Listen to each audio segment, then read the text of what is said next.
Hey guys, my name is Shelly Mason. I'm a part of the John Whitmore crew of the East Coast team down here in ATL. I've been with Family First Life for about 9 months now, and it's been pretty exhilarating. I never imagined that I would be making money like this, or being able to have my own schedule and be my own boss, and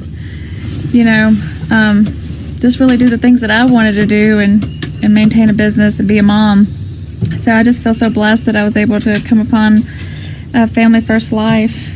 Prior to Family First Life, I was with another IMO, which, as y'all heard, they take half your comp, which is true. They have the smoke and mirrors where they lure you in by all these submit numbers and but don't show not one issue paid number. They charged me for all my training. I mean, I had to charge I had to pay for my CRM. You can only buy their leads, and their leads were like, sold 4 or 5 times before you get them. The top producers always got the leads first, and then we got what was left over.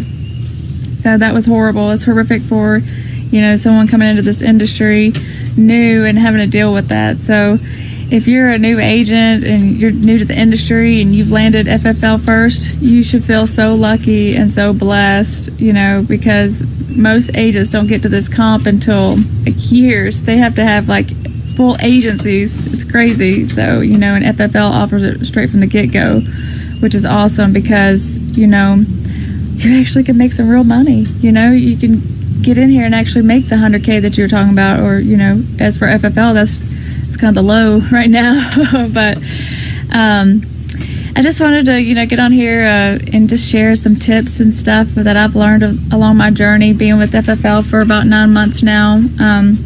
Just some things that maybe can help some new agents and help them get going, and, or even for some agents that are, been doing this for a while and still just haven't got their niche to where they can, make the big bucks or whatnot. Or if you're comfortable where you're at, then stay where you're at.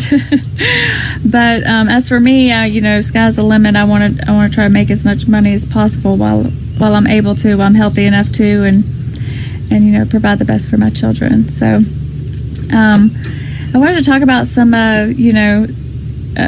pivoting, I guess you could say, with in-home. I guess that's one of the biggest things that I've learned about in-home is learning how to pivot and when to pivot. So, we have these final expense leads, and, all the objections, they're all the same, oh, I thought it was free, or I just wanted pricing, or I already got coverage, or my kids are going to pay for it, all that BS, that they tell you all the time. And you know what I do when they tell me? I just ignore it. I act like I didn't even hear it, and I'm just like, okay. And I could just continue on with my inventory sheet. I just keep on going down, because what I'm looking for is I'm looking for an opportunity. I'm looking for a need that they're not aware of yet. They think, oh, I got my burial paid for. It's, it's good. I got this policy right here. And, as before, where I used to think, I'm like, really? These people have called me out here. They already got a policy. Why am I here? Why would they make an appointment with me? So I started to think, there's got to be more. I mean, even though they say they don't need any more, I knew there had to be more. There was a reason I was there.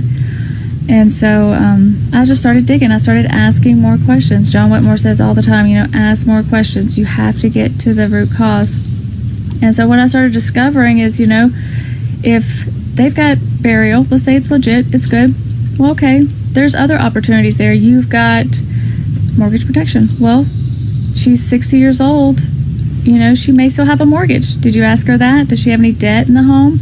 And at that point, then you could pivot to mortgage protection from a final expense. Or with final expense, or with mortgage protection, you could pivot into adding more burial. Mortgage protection, I find my most annuities. And you can pivot from there. I went to a home where the lady, she had coverage already. We called, we made sure it was legit. It didn't expire until she was 100 years old. It was 100,000. It was a universal life. I was like, okay, you're covered. You're good. And so, I started asking more questions. I'm like, so do you have anything else that acts like life insurance? And she's like, well, yeah, I've got this retirement that's just been sitting, and I'm like, oh, so let me show you something about that, and that's where you learn to pivot. Just because you meet one roadblock and they've got that taken care of doesn't mean there might not be another door that can open for you. So that's why you've got to get good at asking questions and keep asking questions, and don't show pricing until they need it. Don't just show pricing for the heck of it. I don't show pricing unless I'm convinced that they actually need this and this is something that's going to benefit them. If they've got funeral plans already and they've got their insurance for their burial, and it's a good price and I can't beat it, I'm not showing them any prices. I'm not just going to say, well, here's my prices. No, that makes no sense at all. I'm packing it up, I'm going. Guess what? I got 10 more appointments to go to. I ain't got time for this. I got to see somebody that needs some real help, But now we can offer them Reliance Shield, so if you're not doing that, you're missing out on that opportunity too. So it's where I had one lady that was 84. She had mortgage protection already. I got out there and did my inventory sheet, and she's like, yeah, I think I already got that. And I was like, okay, well, you obviously, we're looking for some more, or, and she's like, yeah, but I lost my job, and, she was only on $1,000 a month income. And I was like, well, there's not really a whole lot that I can do for her, but then we have a Reliance Shield. So I said, I told her a story. I told her a story about, actually my mother-in-law's sister. She had $1 million annuity a year. She was getting paid $1 million a year off her annuity. It was lifetime income forever. Well, she started talking to her husband, died, and she got lonely, so she started doing these Match.coms and all this craziness that older lonely women do, I guess. But come to find out, the guy that she was talking to was not even a U.S. citizen. He didn't have a green card. He scammed her. Somehow he got her signature and was able to apply the signatures to the annuity and took all of her funds, and it was like millions of dollars that was taken from her. And now she has nothing. Nothing. I mean, she's having to sell her home. She sold all of her cars. I mean, she was a millionaire. She had lots of money, but in order for her to survive, she has to sell everything now. And I told that story to that lady, and she was like, oh, that could happen to me. And she was just about to sell her land. She had about 80 acres in the back, and she was going to sell it for $600,000. And that was another annuity on the way too. But instead I offered identity theft protection. I was like, you're going to need this. You're very vulnerable. She lived by herself with a grandchild, and she knew she needed it. So we signed her right on up, and it was, that was the only sale I could make out of that home, but I was at least able to help her. And so pivoting is huge in the home, and just because you hit one roadblock or one door shuts doesn't mean that there's not another one that may open for you, okay?